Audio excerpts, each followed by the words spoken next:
Halimbawa nahihirapan ka kakatrabaho, ang mahalaga, manangal ang pinanggalingan na kinikita mo.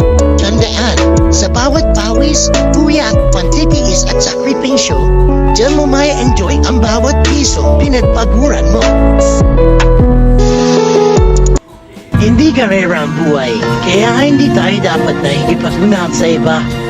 Lagi nating ikukumpara ang mga sarili natin sa mga taong nakakalamang sa atin, hindi tayo magiging masaya. May nagsabi nga na ang pinakamayamang tao daw sa mundo hindi may pinakamaraming pera at ari-arian, kundi ang taong kontento na sa mga bagay na meron siya.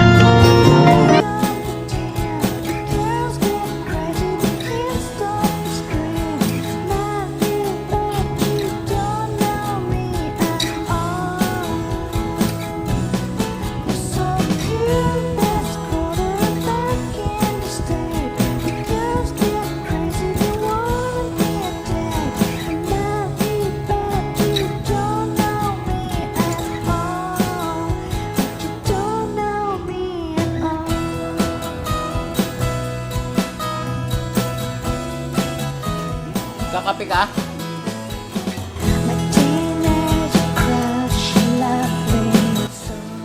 Eh, dito ang tubig.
Ay, kumain na.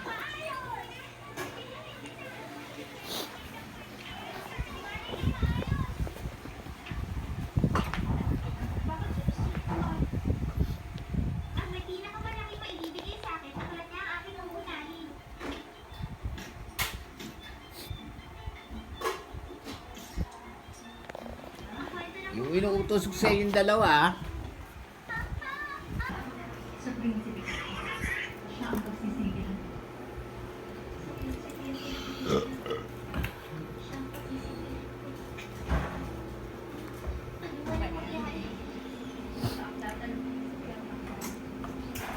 Wakang maigid.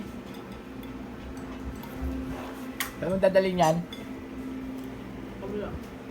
Kabila? Uy, hindi dyan sa kwarto. Nagsalang ako. Baka hangaan ako dahil.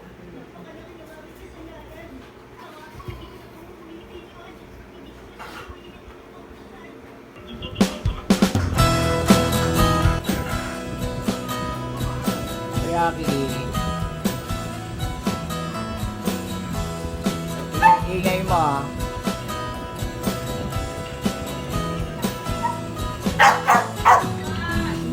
Ay, mali to si Takoyaki eh. Ano niya to ah? Oy, kulit mo ah.